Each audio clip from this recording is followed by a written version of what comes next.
నమస్తే. శ్రీ గురుభ్యో నమ. శ్రీమాత్రే నమ. ఆదిత్యాయ చ సోమాయ మంగళాయ బుధాయ గురుశుక్రశనిభ్యే రాహవే కేతవే నమ. జపాకుస్మ సంకాశం కాశ్యపేయం మహాధృతిం తమోరం సర్వపాపగ్నం ప్రణతోస్మి దివాకరం అంటూ గ్రహరాజు అయినటువంటి రవిరాజుకు నమస్కరిస్తూ, మారుతున్నటువంటి కాలంతో పాటు మారుతున్నటువంటి గ్రహాలు, ఈ మారేటువంటి గ్రహాల మూలంగా మనకి ఏదైతే పరిస్థితి ఉంటుందో దాన్నే మనం ఆ గ్రహాల యొక్క చారాన్ని గోచారం అని చెప్పుకుంటూ ఉన్నాం. ఈ గోచారం మరి ఈ గోచారం జూన్ 1 నుండి జూన్ మాసం అంతా కూడా ఎలా ఉంటుంది ఏంటి, మనం ప్రతి మాసం కూడా మాస గోచారం అలాగే పక్ష గోచారం చెప్పుకుంటూ ఉన్నాం. అందులో భాగంగా జూన్ మాసంలో గోచార ఫలితాలు ఎలా ఉంటాయో చూద్దాం. ముందుగా గ్రహస్థితి ఎలా ఉంది, జూన్ మాసానికి గాను గ్రహస్థితి ఎలా ఉంది అంటే, మీనరాశిలో రాహుతో పాటు కుజుడు ఒక్కరోజే ఉంటాడు జూన్లో కనుక చూస్తే. జూన్ మాసానికి గోచార స్థితి కనుక చూసినట్టయితే మీనంలో రాహు, మేషంలో కుజుడు. ఇక వృషభంలో కనుక చూసినట్టయితే దాదాపు 4 గ్రహాలు అక్కడే ఉంటాయి. రవితో పాటు గురు, శుక్రుడు, బుధుడు వీరందరూ కూడా ఒకే స్థానంలో ఉండడం, అలాగే కన్యలో కేతువు, ఇక మిగిలినటువంటి శని మనకి కుంభరాశిలో కనిపిస్తున్నాడు. ఈ విధంగా ఉన్నటువంటి గోచార గ్రహాలు ఈ విధంగా ఉన్నప్పుడు గోచార ఫలితాలు ఎలా ఉంటాయి. ఇక చంద్రుడు మనకి 2.5 రోజులకు ఒక రాశి చొప్పున మీన నుండి బయలుదేరి ఒక్కొక్క రాశిలోకి వస్తూ ఉండడం కనిపిస్తుంది. మాసంలో 2024 గాను సింహరాశి వారికి ఎలా ఉంటుంది, సింహరాశి వారికి ఎలా ఉంటుంది అంటే, మొదటి పక్షంలో కనుక మనం చూసినట్టయితే మొదటి పక్షంలోనేమో ద్వితీయంలో కేతు ఉన్నాడు, సప్తమంలో శని ఉన్నాడు, అష్టమంలో రాహు ఉన్నాడు, నవమంలో కుజుడు, 10వ స్థానంలో రవి, బుధ, గురు, శుక్రులు ఉన్నారు. ఈ పరిస్థితి మనకు కనిపిస్తుంది. ఇది మాసమంతా ఇలాగే ఉంటుంది. కేవలం మొదటి పక్షంలోనేమో రవి, బుధ, గురు, శుక్రులు 10లో ఉంటే, రెండవ పక్షంలోకి వచ్చేసరికి బుధుడు, శుక్రుడు, రవి 11వ స్థానంలోకి వెళ్తారు. ఈ మాత్రమే చేంజ్ ఉంది. ఇప్పుడు మనకి రాశి యొక్క ఫలితాలు ఎలా ఉంటాయి మరి సింహరాశి వారికి ఈ మాసంలో అని కనుక చూసినట్టయితే, కొద్దిగా మనకి ఏదైనా ఇంతకుముందు ఉన్నటువంటి జబ్బులు లేకపోతే చికాకు, కొంత అనారోగ్యం ఇలాంటివి ఉంటాయి కదా, వీటి నుండి ఉపశమనం పొందేటువంటి పరిస్థితి ఉంటుంది. ఆదాయం కూడా నెమ్మదిగా వృద్ధి చెందేటువంటి అవకాశం ఉంటుంది. అంతేకాదు అందరితో కూడా సత్సంబంధాలు నెమ్మదిగా నెలకొనేటువంటి అవకాశాలు అయితే ఉంటాయి.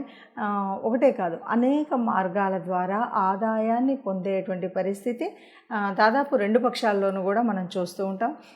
వ్యాపారస్తులు ఎవరైనా వ్యాపారం చేసేటువంటి వాళ్ళు ఉంటే కూడా చాలా వ్యాపారం పంట పండింది అంటారు కదా, అలాగా చాలా ద్విగ్నీకృతం అయ్యేటువంటి పరిస్థితి 2 పక్షాల్లోనూ కూడా కనిపిస్తుంది. తదుపరి లాభాలు అన్నీ, ఏ వ్యాపారం చేసినా, ఏ ఉద్యోగం చేసినా, ఏ పని చేసినా కూడా లాభాలు అయితే చాలా ఎక్కువగా ఉంటాయని చెప్పొచ్చు. మనం ఈ రకంగా చూసినట్టయితే సింహరాశి వారికి ఈ మాసం అంతా కూడా చక్కగా ఉంటుంది, ఇంటా బయట ఉంటాయి. ఇక చిన్న తేడాలు ఏమైతే ఉన్నాయో అవి చూడండి. మొదటి పక్షంలో కనుక మనం చూస్తే ద్వితీయంలో కేతు ఉన్నాడు కాబట్టి ఇది వాక్స్థానం కూడా కాబట్టి మొదటి పక్షంలో మీరు మాట్లాడేటప్పుడు జాగ్రత్తగా ఉండాలి. అంటే ఈ మాసం అంతా కూడా కేతు ఇప్పుడిప్పుడే మారదు కాబట్టి మొదటి పక్షమైనా రెండవ పక్షమైనా మనకి జూన్ మాసం మొత్తం ఇలాగే ఉంటుంది. అలాగే సప్తమంలో శని ఉన్నప్పుడు కొద్దిగా భార్యాభర్తల మధ్య కానీ వ్యాపారవేత్తలు ఉన్నప్పుడైతే కొద్దిగా జాగ్రత్తగా ఉండాలి. రాహు అష్టమంలో ఉన్నాడు కాబట్టి ఏదైనా కంటామినేటెడ్ అంటే అంటువ్యాధులు ఇలాంటివి ఉంటాయి కదా, ఇలాంటివి రాకుండా దూరంగా ఉండాలి. వస్తే తొందరగా వ్యాప్తి చెందేటువంటి అవకాశం ఉంది. ఇక మరి రవి, బుధుడు, గురు, శుక్రులు వీళ్ళంతా కూడా 10వ స్థానంలో ఉంటే ఉద్యోగంలో నిజానికి మీకు ఇంకా పూర్తిగా ఎక్కువగా బెనిఫిట్స్ పొందేటువంటి దానికంటే నార్మల్గా ఉంటుంది. కానీ ఇప్పటికి ఉన్నటువంటి అంటే రవి బుధులు ఇక్కడే ఉండడం వల్ల అనుకున్న దానికంటే ఎక్కువగా లాభాన్ని పొందేటువంటి పరిస్థితి అయితే ఉంది అని చెప్పొచ్చు. గ్రహాల యొక్క స్థితి అంతా కూడా యథాతిథిగా ఉంటుంది. జూన్లో కేవలం 10వ స్థానంలో ఉన్నటువంటి బుధుడు, శుక్రుడు, రవి మాత్రం 11వ స్థానంలోకి మారుతారు. దీనివల్ల ఏ రకమైనటువంటి ఇబ్బంది అయినా ఉందా, ఏ రకమైనటువంటి మార్పు ఉందా అంటే మనకు జనరల్గా చెప్పేటువంటి లక్ ఏదైతే ఉందో అది శుక్రుడు ఇవ్వాల్సినటువంటి బెనిఫిట్స్ అంతగా ఇవ్వడు, కానీ రవి బుధులు కలిశారంటే బుధాదిత్యులు కలిసినట్టే కనుక బుధాదిత్య యోగం అంటారు కనుక అక్కడ బాగానే ఉంటుంది. ఇక ద్వితీయంలో కేతువు మూలంగా మనం మాట్లాడాల్సినటువంటి మాటలు జాగ్రత్తగా మాట్లాడాలి. సప్తమంలో ఉన్నటువంటి శని యథావిధిగా ఉన్నాడు కాబట్టి భార్యాభర్తల మధ్య ఎలాంటి కోపాలు అంటే అనవసరపు గొడవలు అవి పెట్టుకోకుండా ఉన్నట్టయితే, తగు జాగ్రత్తలో ఉన్నట్టయితే బాగుంటుంది. ఎక్కడైనా సరే ఎక్కడికైనా వెళ్ళినప్పుడు అనుకోని జబ్బులు అవి రాకుండా, అంటే అంటు వ్యాధులు ముఖ్యంగా ఇవి జలుబు ఇలాంటివి ఉంటాయి కదా, తొందరగా అంటుకుంటాయి కాబట్టి జాగ్రత్తగా ఉండాలి. ఈ రకంగా చూసినట్టయితే ఓవరాల్గా సింహరాశి వారికి చక్కగా ఉంటుంది. లాభాలు పెరుగుతాయి, వ్యాపారంలో వృద్ధి చెందుతారు, తర్వాత మీరు అనుకున్నది అనుకున్నట్టుగా చేయగలుగుతారు. కొన్ని చిన్నగా మాట్లాడేటప్పుడు తగు జాగ్రత్త తీసుకున్నట్టయితే ఏ ఇబ్బంది లేకుండా ఉంటుంది అని చెప్పచ్చు. ఇప్పుడు ఈ రకంగా ఉన్నటువంటి గ్రహస్థితిని బట్టి మరి ఎలా ఉంటుంది ఫలితం అన్నప్పుడు, దాదాపుగా అంటే ఈ భూమి మీద పుట్టిన ప్రతి ఒక్కరికి కూడా ఆ గ్రహాల యొక్క అనుగ్రహం ఉండాలి. ఎందుకంటే ఇప్పుడు చెప్పుకునేటువంటి గోచారం కోటాను కోట్లకి ఒక రకంగా ఉంటుంది. అంటే కుంభరాశి వాళ్ళంటే ఎంతోమంది ఉంటారు, మేషరాశి వాళ్ళంటే ఎంతోమంది ఉంటారు. అంటే ఇలా అంతమందికి ఎగ్జాక్ట్గా యాక్యురేట్గా కలుస్తుందా అంటే మనకి అంత ఎగ్జాక్ట్గా కలగకపోవచ్చు, కొంత పర్సెంటేజ్ మాత్రమే ఉంటుంది. మరి అలాంటప్పుడు ఎందుకు చెప్పుకోవడం అంటే, ఇది చెప్పుకోవడం వల్ల మనం ముందు తీసుకోవాల్సినటువంటి జాగ్రత్తలు ఏవైతే ఉన్నాయో ఆర్థిక వ్యవస్థలో కానీ, ఆరోగ్య సమస్యల్లో కానీ, ఉద్యోగ వ్యాపారాదుల్లో కానీ, వివాహ బంధంలో కానీ, గృహ సంబంధమైనటువంటి కుటుంబ వ్యవస్థలో కానీ, వాటి కోసం మనం ముందు చెప్పుకుంటూ ఉంటాం.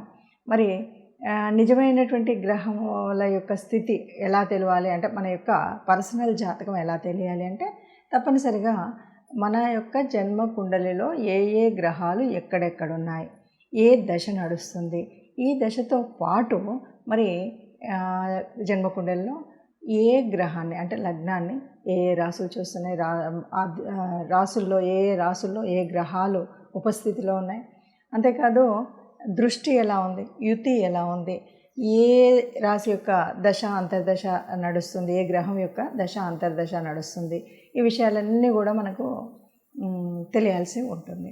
మరి ఇది ఎలా తెలుస్తుంది, తెలిస్తే ఏంటి అంటే సహజంగా మనం మాసఫలాలు ఇవి చెప్పుకున్నప్పుడు ఏం చేస్తామంటే మారుతూ ఉన్నటువంటి అంటే ఇప్పుడు ప్రస్తుతం మారుతున్న ఫర్ ఎగ్జాంపుల్ రవితో పాటు గురువు, శుక్రుడు, బుధుడు వీళ్ళంతా ఒక చోటు ఉన్నప్పుడు ఏమవుతుంది, వీళ్ళ యొక్క ప్రభావం తగ్గుతుంది. కాబట్టి మనం ఏం చెప్తూ ఉంటామంటే గురు ప్రభావం, శుక్ర ప్రభావం. గురువు శుక్రులు అంటే మనకు సహజంగానే చాలా పుణ్యాన్ని ఇచ్చేటువంటి గ్రహాలు.